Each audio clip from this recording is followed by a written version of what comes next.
Hello, मैं हूँ गीत और आप सुन रहे हैं रेडियो महारानी कुछ हटके। और लाइफ में ना एक चीज बहुत इंपॉर्टेंट है जिसकी जरूरत हमेशा होती है और वो है मोटिवेशन। फील्ड चाहे जो भी हो, शब्दों का मॉरल सपोर्ट अगर मिल जाता है ना तो क्या ही बात। ऐसे ही स्पीकर हमारे साथ अभी मौजूद हैं जिन्हें सुनकर ऑलरेडी लाखों लोग अपनी जिंदगी बदल चुके हैं। इनकी कई हर बात कहती है बेटा ऑल इज वेल, क्योंकि ये है one of the youngest inspirational speaker, educator, author, business consultant and YouTuber, और ये हैं मिस्टर सोनू शर्मा।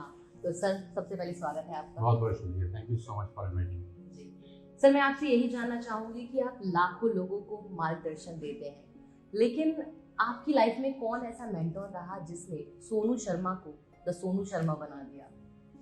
मेरे मेंटोर मेरे घर से ही हैं और वो मेरे फादर थे जी। और बहुत कुछ सीखा है मैंने उनसे। एक जो सबसे इम्पोर्टेंट चीज़ और सबसे ज़रूरी चीज़ मैंने सीखी है वो कि आदमी को एक इंसान अच्छा होना चाहिए। बाकी सब चीज़ें बाय प्रोडक्ट हैं, धीरे धीरे आपके साथ आ जाती हैं। जी। आप अगर इंसान अच्छे हैं, आपकी नीयत अच्छी है, तो चीज़ें धीरे धीरे आपके पास आ जाएंगी। उसके लिए आपको ज़्यादा एफर्ट्स और बहुत ज़्यादा भागना दौड़ना नहीं पड़ेगा। लेकिन अगर आपकी नीयत ख़राब है और आप इंसान में आप में कुछ गड़बड़ी है, तो आपने जो कुछ भी कमाया होगा एक दिन उसको चला जाएगा, आप गंवा सकते हैं। जी।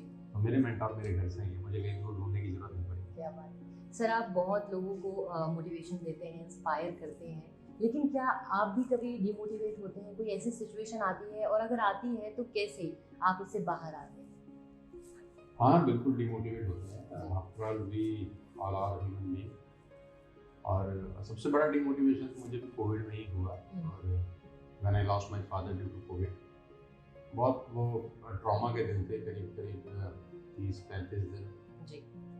जिसमें मेरे फादर साहब का निधन हो गया कोविड से। और the same day my sister in law expired.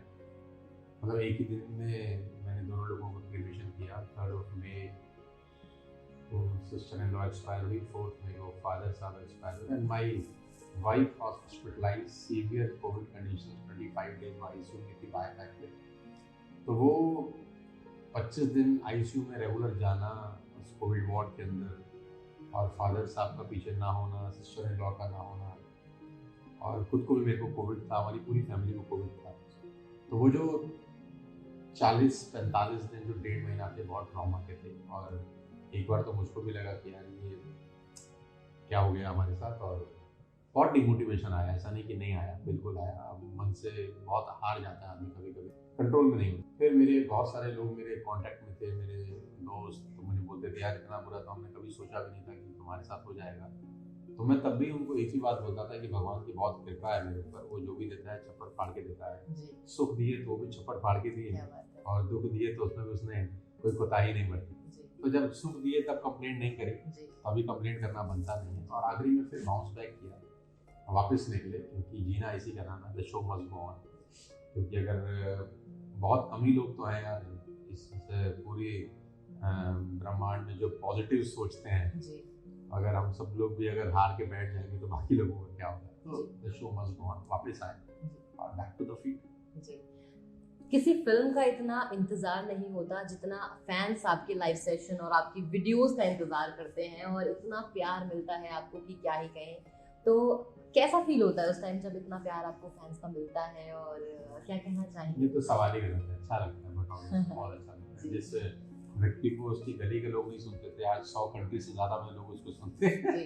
तो ये बहुत बहुत अच्छा लगता है। अब एयरपोर्ट पे जाता हूँ या कहीं भी ट्रैवलिंग करता हूँ, इवन रेड लाइट पे भी गाड़ी रुकी रहती है तो बहुत सारे लोग पहचान लेते हैं। क्या बात है। पहले कभी ऐसा होता नहीं था। तो बट ऑब्वियसली किसी को भी अच्छा लगता हो, कोई क्वेश्चन ही नहीं है। क्या कहना चाहेंगे यार? बहुत बहुत बहुत शुक्रिया यार, आप लोग इतना मोहब्बत करते हैं। कभी कभी मैं सोचता हूँ कि ऐसा कुछ भी नहीं है मेरे अंदर, ना कोई शक्ल है, ना अक्ल है, ना नॉलेज है, ना कंटेंट है।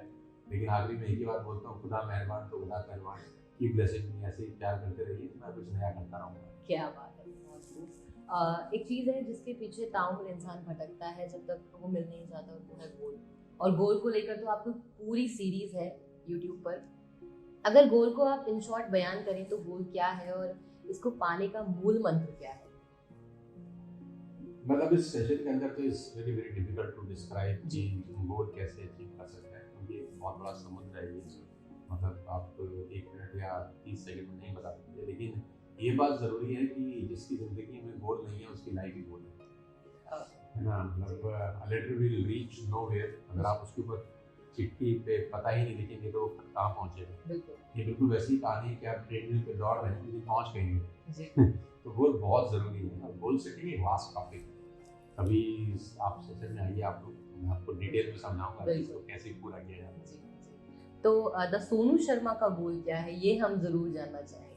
मेरे अभी बहुत सारे गोल हैं जो मुझे अचीव करने हैं अपनी लाइफ के अंदर, और सबसे इम्पोर्टेंट बात यह है कि अभी गोल खुद से संबंधित नहीं है, गोल संबंधित हैं उन लोगों से जिनके साथ मैं काम कर रहा हूँ।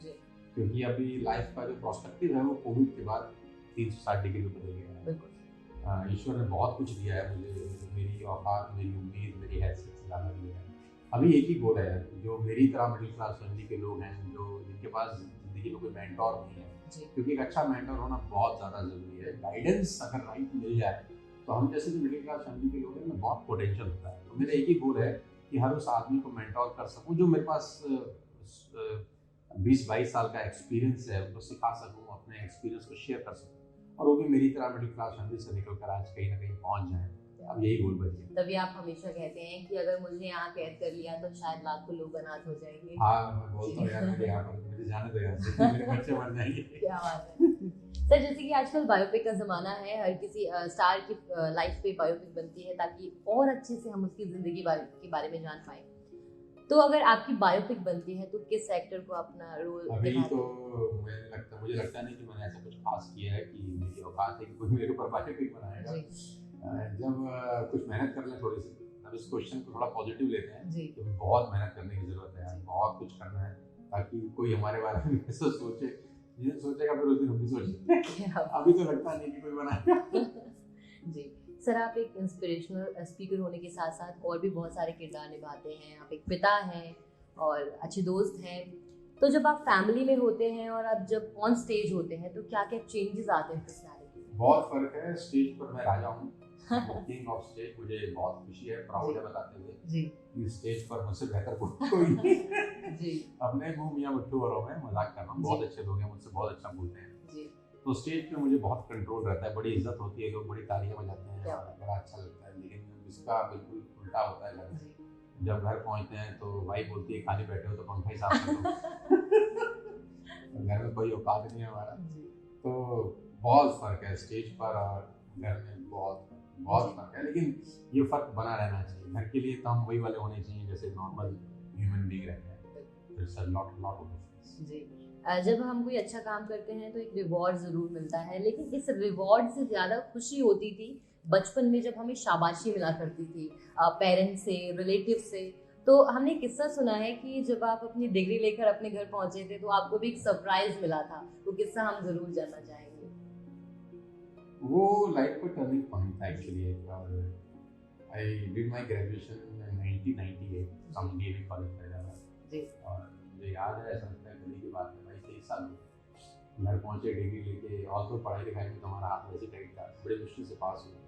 बहुत खुशी थी कि जरूर फाइनली ग्रेजुएट तो हो गए। तो जब डिग्री लेके घर पहुंचे तो फादर साहब को डिग्री हैंड ओवर किया, आप हमारे को कुछ तोहफा दीजिए। तो बोले वेट करो। वो अंदर गए, पेपर ला के दिया। मैंने बोला ये क्या है? तो बोले we have loan of 3 lakh रुपये आपको पे। ये हमारी तरफ से तुझको तोहफा है। लेकिन वो तोहफा इतना शानदार था कि उसने इम्यून सिस्टम बहुत अच्छा बना दिया। पहले ही दिन मालूम चल गया कि लाइफ आसान नहीं है, और जो भगवान है, जो कुदरत है, वो एक चैलेंज पेश कर रही है कि तू इससे निकल सकता है कि नहीं। अगर निकल गया तो then we will support you as a nature. हमने बहुत मेहनत करी, वो ठीक करा सब चीज़ें जो खराब थी। और खुशी है कि उस दौर में जब मैं मात्र 21 साल का था, 3 लाख रुपए के डेब्ट के साथ मैंने अपनी ज़िंदगी को शुरू किया। अच्छा है कि शुरू में मुसीबतें आ जाए ज़िंदगी में, बाद में इम्यून सिस्टम बहुत अच्छा है। क्या बात है। तो ये तोहफा ज़रूर देना चाहिए हर एक पेरेंट्स को अपने बच्चे को। नहीं देना चाहिए। जी।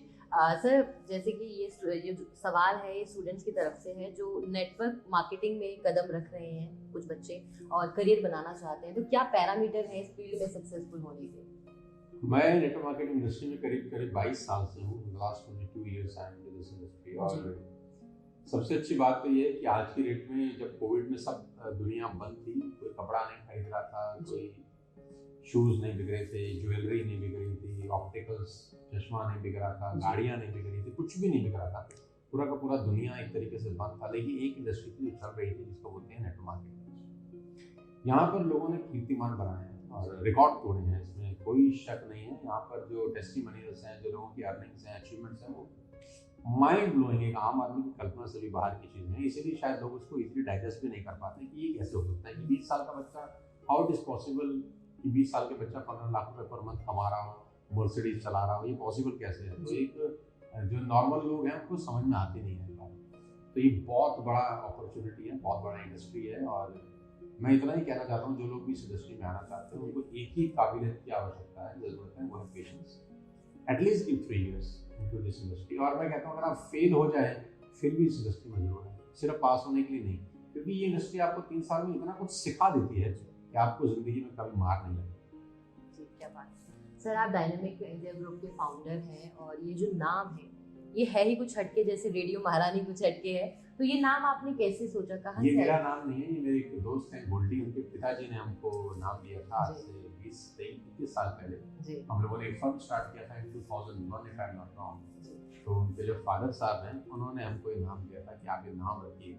तो वो फर्म तो उनके साथ जो रिश्ता था, बिजनेस रिश्ता, वो तो 1-2 साल चला फिर खत्म हो गया, लेकिन नाम को मैंने छोड़ा नहीं, फिर वो नाम तब से मेरे साथ। क्या बात है, जितनी तो मेरी उम्र नहीं है उतने तो आपके नाम के आगे डेजिग्नेशन लगते हैं। आप एक यंग इंस्पिरेशनल स्पीकर हैं, ऑथर हैं, बिजनेस कंसल्टेंट हैं, एजुकेटर हैं, यूट्यूबर हैं, और क्या ही बोलूँ इससे आगे।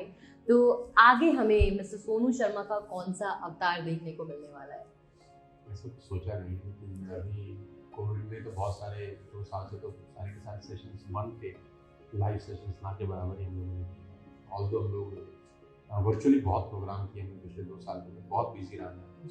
तो अभी लाइव सेशंस ओपन हो गए हैं धीरे धीरे। हम लोग एक सिटी टूर निकाल रहे हैं अभी, आपके चैनल से मैं बता देता हूँ सब लोगों को कि we are going to organise a city tour across India. हम लोग शहर में, हर शहर में जाके एक सिटी टूर ऑर्गेनाइज कर रहे हैं। 2-2 हज़ार लोगों के लोग प्रोग्राम कर रहे हैं और नवंबर से हम लोग इसको शुरू कर रहे हैं। और टारगेट ये है कि 1 महीने में हम लोग 4 सिटीज़ किसी भी बड़े शहर की कवर करें। तो लॉट ऑफ ट्रैवलिंग होने वाला है अगले 6 महीने। क्या बात है। आपकी जो लेटेस्ट यूट्यूब वीडियो है अंतिम सत्य प्रेम है और खुद पर विश्वास करें, तो आगे हमें कौन सा कंटेंट सुनने को मिलने वाला है, इसके बारे में हम जरूर जानना चाहेंगे। मतलब अगर बता दूंगा तो जी थोड़ा सा फ्लैशबैक। अभी हम लोग एक स्टूडियो शूट किया है। हम लोगों ने, नॉर्मली मैं स्टूडियो शूट में कंफर्टेबल नहीं होता, स्टेज का मजा ही अलग है, लेकिन कोविड में मजबूरी का नाम महात्मा गांधी बोलते थे। तो अभी हम लोग एक कंटेंट शूट किए हैं और 2 घंटे का वो कंटेंट है। उसमें 5-6 टॉपिक्स पे हम लोगों ने बात किया है। वो मेरे ख्याल से अभी प्री एडिटिंग चल रहा है, उसका 2 से 3 दिन के अंदर उसके जो कैप्सूल्स हैं 8-10 मिनट के, वो लाइव होना शुरू हो जाएंगे जी। और जितने भी यूट्यूब पे हमारा फैमिली है वो सब उनको फ्री ऑफ कॉस्ट है। तो मतलब बहुत बड़ी खुशखबरी मिलने वाली है, बहुत खतरनाक चीज आने वाली है और जो लोग भी देखेंगे उनके होश उड़ जाएंगे। क्या बात है, बहुत खूबसूरत। सर आप हमेशा कहते हैं be a leader not a boss, और आप खुद बहुत अच्छे लीडर हैं और बहुत लोगों के रोल मॉडल भी बन चुके हैं। तो आपके लिए एक अच्छे लीडर की क्या परिभाषा है? देखो, पहली बात तो ना, लीडर हीरो नहीं होना चाहिए जी, उसको हीरो नहीं बनना चाहिए। बहुत सारे लीडर लोग जो क्या होते हैं वो हीरो बनने का कोशिश करते हैं, रोल मॉडल होना चाहिए, हीरो नहीं बनना चाहिए। बात नंबर 2 परिभाषा बहुत सिंपल है कि मैंने जैसे शुरू में कहा, मैं उसी को वापस लेके आता हूँ। नीयत अच्छा होना चाहिए, वो जो भी काम कर रहा है उसके पीछे जो उसका नीयत है ना, वो पाक साफ होना चाहिए। और लीडर का मतलब ये होता है कि किसी और के लिए काम करना, क्योंकि जब आप किसी और के लिए काम करते हैं तो ऑटोमेटिकली आपके लिए कुछ ना कुछ हो ही जाता है। लेकिन जब आप कोई भी काम ये सोच के शुरू करते हैं कि इसमें मेरा क्या भला होगा, तो आपका थॉट प्रोसेस पहले दिन से गड़बड़ा जाता है। तो लीडर के लिए मेरे तो परिभाषा यही है कि वो ये सोचे कि जो मैं कर रहा हूँ उससे कम्युनिटी को क्या फर्क पड़ने वाला है।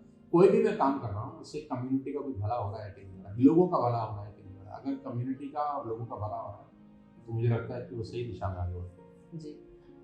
फिल्म जो होती है वो सिर्फ 3 घंटे की होती है, लेकिन इसके पीछे सालों की मेहनत होती है। और आपके जो वीडियोस होते हैं आपके सेशंस होते हैं ये कई बार कई दिन तक चलते हैं और ऑब्वियसली बात है बहुत वेल प्रिपेयर्ड होते हैं, तो कितनी मेहनत करते हैं, कितनी प्रिपरेशन होती है? बहुत मेहनत होती है, बहुत प्रिपरेशन होती है। जिसको भी लगता है कि स्टेज पर गए 8 घंटा 6 घंटा बोलिए बहुत आसान है, कोई आसान नहीं। रीटेक्स होते हैं?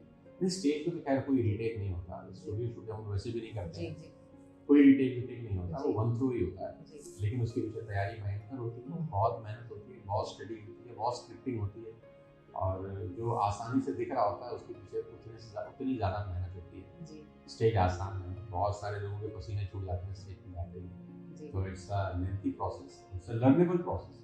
जैसे जैसे टाइम बीतता है आपको सीखने को मिलता है, तो 20 साल अब दिक्कत नहीं होती। क्या बात है, मतलब आग का दरिया है और डूब के जाना है। हाँ बिल्कुल, वो आग का भी दरिया है, इसमें कांटे भी हैं, शीशे भी टूटे हुए हैं, सब गड़बड़ है जी। सर जब आप लोगों से मिलते हैं या लोग आपसे मिलते हैं तो अपनी प्रॉब्लम्स के बारे में बताते हैं और सॉल्यूशंस भी पूछते हैं, क्या कभी ऐसा हुआ है कि कुछ लाइव सेशन के दौरान कुछ ऐसे सवाल पूछे हो कि सिर्फ आपके पास हंसने के अलावा और कुछ ना हो? कुछ ऐसे मेरे साथ एक लाइव सेशन में बहुत खतरनाक काम होता है, मुझे कंटेंट डिलीवर कर रहे थे, टॉपिक मुझे याद नहीं है, मेरे सेशन के अंदर किसी को हार्ट अटैक आ गया, मुझे सुनते लाइव सेशन चल रहा था और हम लोग दिल्ली में सेशन कर रहे थे, करीब 2000 लोग थे, तो 3rd 4th फ्लोर बैठे थे और मेरी कुछ बात है जिनको हार्ट अटैक हो गया, हम लोगों ने सेशन बीट कर होगा, हॉस्पिटल लेके गए, वो ठीक हो गए, वो फिर हमने उनको डिस्चार्ज कराया, तो हमारा सेशन बहुत राम भरोसे रहा उसके बाद। तो जी बहुत सारी चीज़ें रहती हैं लाइव सेशन के अंदर, मतलब ऐसा कोई क्वेश्चन तो सेशन में कोई Q&A तो होता नहीं है, वन वे ट्रैफिक होता है, हम डिलीवर कर रहे हैं, लोग सुन रहे हैं जी। मतलब कोई ऐसी मेल आती हो कि मेरी गर्लफ्रेंड नहीं बन रही है, कैसे बनाऊं, ये सब कुछ ऐसा होता है? हाँ बहुत मेल आती हैं, तो मुझे इतनी मेल आती है कि मेल, व्हाट्सएप, मैसेंजर, मतलब मेरा फ़ोन ही हैंग हो जाता है कभी कभी। तो मेरा नंबर एक्चुअली 20-21 साल से है और वो पता नहीं कहाँ से लोगों को मिल जाता है, ठीक हो जाता है, लोग गूगल कर लेते हैं, तो दुनिया भर के लोग व्हाट्सएप करते हैं आजकल, तो ऐसे ऐसे डेजिग्नेशन में बैठे हुए लोग व्हाट्सएप करते हैं कि मैं नाम भी नहीं ले सकता। क्या बात है जी।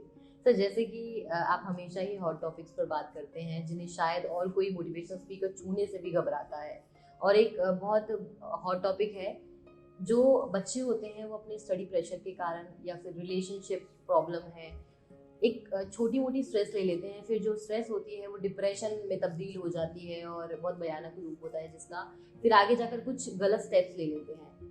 तो कैसे इन चीज़ों से बाहर निकलकर अपने माइंड को इतना स्ट्रांग बना ले कि हम कभी ऐसा सोच ही ना पाए, या तो हमारे सामने कोई ऐसा है, फैमिली है या फिर फ्रेंड है, तो उसको इस चीज़ से कैसे बाहर निकालें?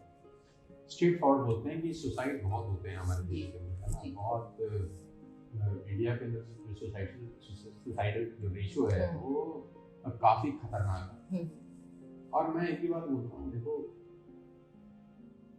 ये ना एक टेम्परेरी सॉल्यूशन है, मतलब ये परमानेंट सॉल्यूशन है बेसिकली टेम्परेरी प्रॉब्लम का जी।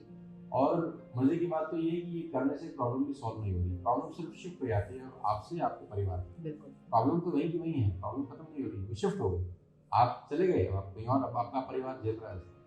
लाइफ इज वेरी ब्यूटीफुल, जिंदगी बहुत खूबसूरत है, और मुझे नहीं लगता कि कोई भी समस्या ऐसी हो सकती है जिसमें आप इतना बड़ा स्टेप उठा। प्रॉब्लम कहाँ आती है? प्रॉब्लम ये है कि आजकल ना वो फेसबुक पे तो आपके 5000 फ्रेंड्स हैं, असल जिंदगी में दो भी नहीं। तो ये जो सोशल मीडिया का जो फ्रेंडशिप है ना, ये ठीक है, मतलब टाइम पास करने के लिए तो अच्छा है, लेकिन असल दोस्ती तो वही थी जो अंडरवेयर बनियान फ्रेंड होते थे कॉलेज के अंदर ना, हंसते थे, बिन बात के हंसते थे, बिन बात के एक दूसरे को खींचते थे, ताना मारते थे। तो ऐसे दोस्तों की ना बहुत ज़्यादा ज़रूरत है आज के डेट में, जिनसे आप हफ्ते में, 10 दिन में, 15 दिन में एक बार मिले, दिल हल्का कर लें। एक बार दिल हल्का हो जाएगा तो सारी प्रॉब्लम खत्म हो जाती है। हम लोग दिल हल्का नहीं करते, सोचते हैं सामने वाला क्या सोचेगा हमारे बारे में, किसको क्या प्रॉब्लम है, उनको ऐसा नहीं सोचना चाहिए। आपके पास 3-4 बढ़िया फैंटास्टिक दोस्त होने चाहिए, जिनके साथ आप अपनी ज़िंदगी बिताई हो, स्कूल कॉलेज के दोस्त हों, उनसे रेगुलर मिलना जुलना बहुत ज़रूरी है, बहुत ज़्यादा ज़रूरी है। और बिना मतलब के हंसना चाहिए, बिना मतलब की बातें करनी चाहिए, बिना मतलब के खाना चाहिए, और वो सब हरकतें करनी चाहिए जिसको देखकर आपको लगे, लोगों को लगे पागल है। क्या बात है सर, आपने एक बात बहुत खूब कही कि ये कोई सोल्यूशन नहीं है, प्रॉब्लम बस शिफ्ट हो जाती है।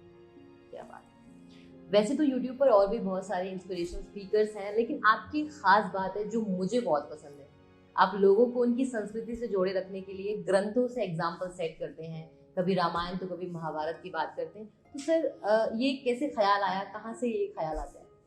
मैंने बोला ना, source of inspiration is my father. और फादर साहब हमको बहुत सुनाते थे, बहुत पढ़ाते थे।